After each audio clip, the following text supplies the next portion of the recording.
Let's continue our little chat about William Tyrrell. There are other players involved, people that are just, interested locals perhaps, people that write books about the case. One of these persons is Ali Chumley. Ali Chumley has a child I won't name, but he looks the spitting image of William Tyrrell. You can see why Ali would have been instantly taken with the story of missing boy William Tyrrell. And Ali Chumley, I remember having contact with her online and calling her out on a couple of ideas she had about the disappearance, and she wouldn't explain why she had certain ideas, but she really wanted people to promote her book. She wanted people to know she was a local and she was writing a book. Now, Ali, she says, she's done a bit of snooping. She's been around the foster grandmother's home, and what she says is, Frank Abbott, there's three people involved. One of them's Frank Abbott, and it involves a watcher, a looker-outerer, who's at the neighbour's house, the empty neighbour's house, next door to the foster grandmother's, and there's a driver and there's someone else, And why is it, though, that when Ray Porter says, he was asked by Frank to drive him and a little boy, just some guy Frank, not Frank Abbott, just some guy Frank, 300 kilometres north, Ali Chumley, the esteemed writer, is latching on to this, but then also latching on to the fact that Frank Abbott has said, there's a smell of death behind his caravan. People should be investigating because it's not a kangaroo, it's human. He knows what human death smells like. So which is it? Ray Porter drove this poor child and this scumbag 300 kilometres north, or he's, within a kilometre's radius of the scumbag's caravan. Which is it? Let's look at this. Let's think of this. Okay, so Frank Abbott's got a neighbour, Owens, and he did some decking work at least. He went around to talk about a decking job at the foster grandmother's on the 8th of September. He rang her and then went around there and said that, this is about a decking job. Well, let's think about this. We've got all these tradies who are being accused, all these scumbag tradies. It's as if the Foster family couldn't call a reputable tradesperson, like an established company with a shop front, maybe a franchise. No, they seem to have contact with all these shitbags setting themselves up as tradespeople because they have to work for themselves because nobody will hire them. They need to be self-employed.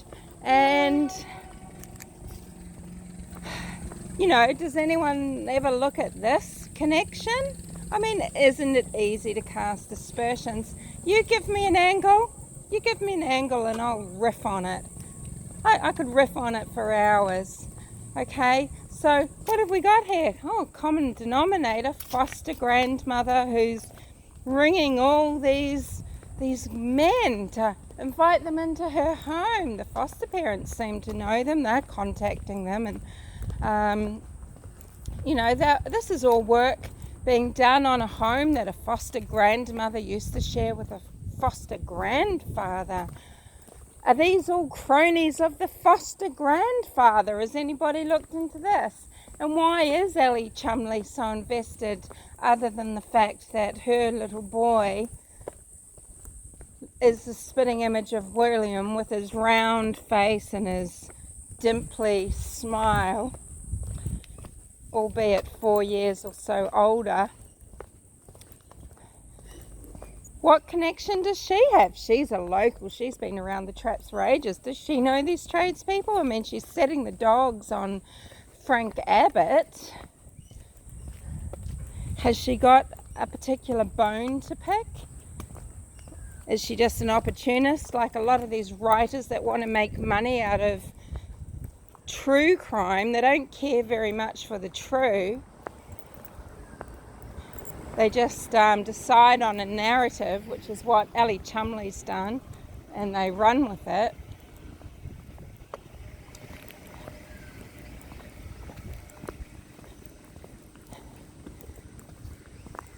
I don't know why it's hard for people to understand that there's a branch of this investigation. It's kind of like this. See, there's a tree with all these branches. Imagine, if this was an investigation, the whole thing was looked at. You've got this one here. Look at this. Oh, look. Something's completely missing here. Well, what's that? Well, that's the foundational work. That is the investigation at the root of it. The last people to see, the people who had control, the people who are in contact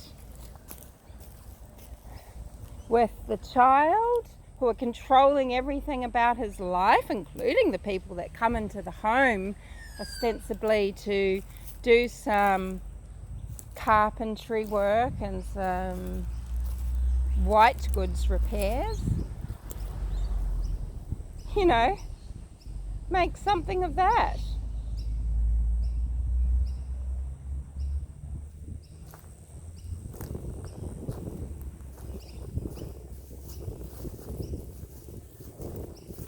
There is no proof of life for William Tyrrell on the 11th or 12th of September at this home.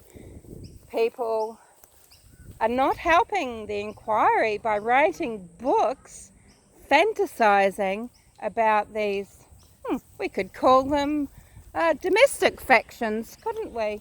Domestic factions of people. Somehow these jerks who can't get a home on their own, they're relying on kindness and charity to be given a caravan to live in. They don't own their own car. They're not allowed to drive their estranged wife's car. They've got people gunning for them left and right.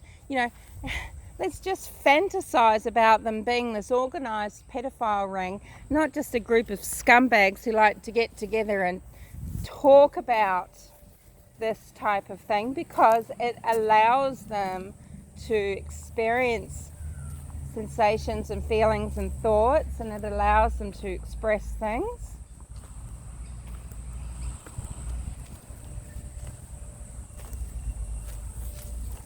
And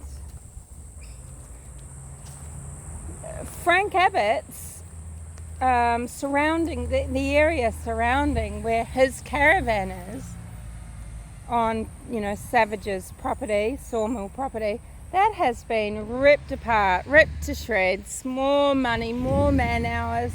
Nothing, of course, is found.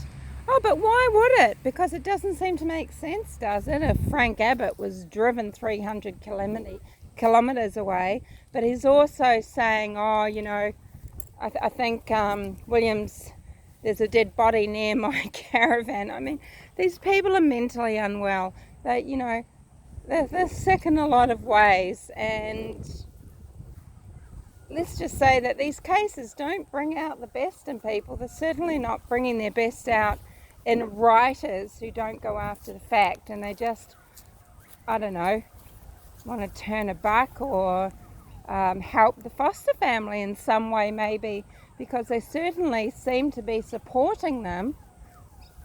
What relationship does Ellie Chumley have to the foster grandmother and the foster grandfather? She's lived in the area for decades, says she. And why does the foster grandfather, possibly before his death in April 2014, why does he allow all the tradespeople coming into his home just to be, you know, your Rogy Dodgy, perhaps unlicensed, just, you know,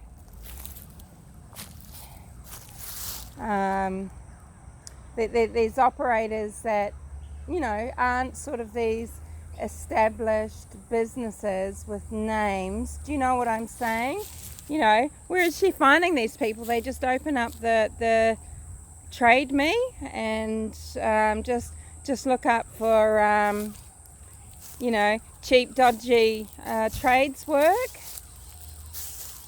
Is that how they find people to do work on their home that they want to sell, or how they find people to repair their washing machine? Or are these people that grandmother and grandfather have been friends with? I mean, that beggars investigation, doesn't it? Surely, if you're going to investigate the crime at all, then surely these connections are worthy of tying down, you know? Don't you think?